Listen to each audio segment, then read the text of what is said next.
after March 22. Noted. Noted. Si ano nyo yung... Pwede discount March 21. Ay, my God. Ng 12. Done here. Discount naman dyan. Yung dami nakakamus kayo doon. May 2 weeks Ikaw pa. ba? Oh, lalo sa hosting. Ay, oo. Namimiss ko rin mag... Kasi may yes. Ako na. How's the singling experience? How's my singling experience? Beautiful. Sila lang ang nakapagpakanta sa akin sa stage. Kaya mahal ko ang singling para kung biniligan nila talaga ako sa pagkanta. Paano ka napilit? Hindi ako pinilit. Nag-volunteer siya. Sinabi lang sa akin. Pero hindi. When I heard na merong beneficiary na makakatulong ako, I grabbed it. Sabi ko, sige. For the love of helping people, sige. Okay lang. Medyo mukha tayong kengkoy. Go. Don't describe mo, anong beneficiary na pinili mo?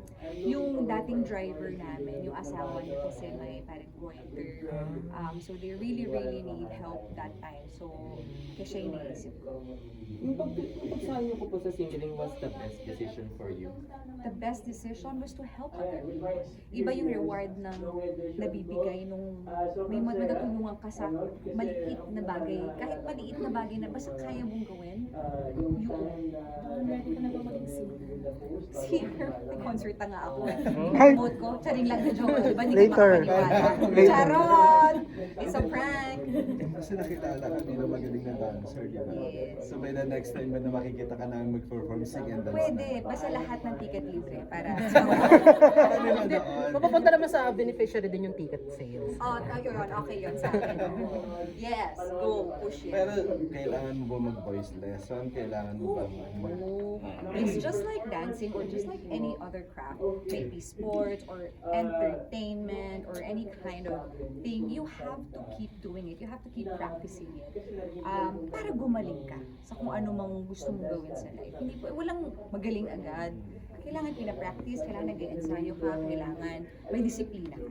may memorable experience mo with the host, with the Yes. judge, Yes. or with your co-artist dito? Ano yung pinaka-memorable experience? So pwede mo share sa mga fans mo.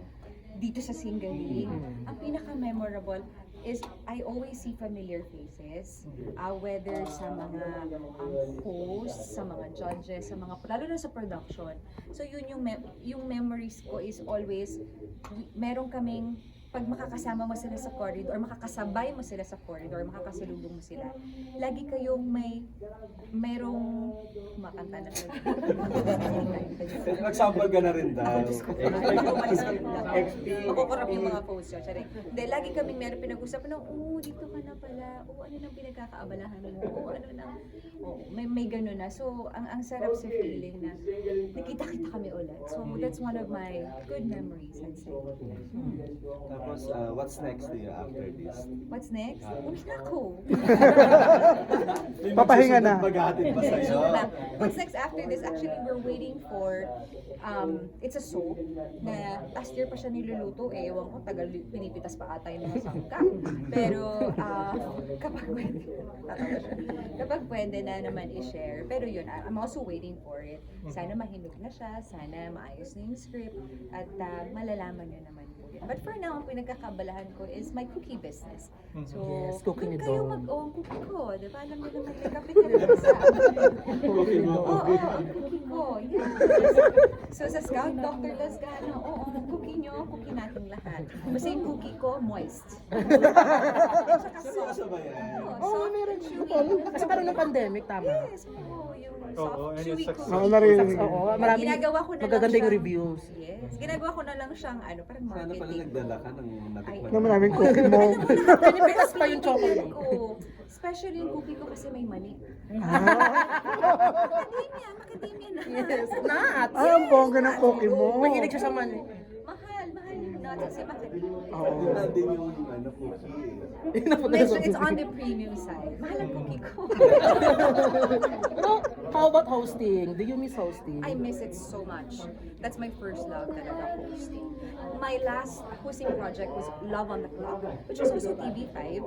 At sinut siya sa Hong Kong. So that was the first reality dating show na sinut sa Hong Kong and collaboration ng Hong Kong Tourism Board Award, and of course TV5 Mentor at Marami. Kumusta ka naman? Love and that experience It mo. was beautiful. I hope it was longer, pero ang galing, ang ganda ng konsepto. Sana merong season 2. Speaking of your cookie mo, joke. Yes, pinapakinggan ko lahat ng comments nila. Tapos the next day, oh, ito na, tikman mo, matamis pa ba? Sakto na. Yan. Sarap na sila sa Yes! Don, can you please promote yung cookie business? Yes, please everybody, if you wanna try my cookies, hop on to www.dcdelights.com or pwede niyong bisitahin ang cafe sa Scout Dr. Lascano or sa GH Mall or sa S-Mall. may siya.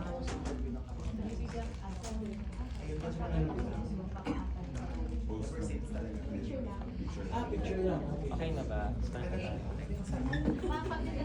Mag-interview. Okay, Marshall,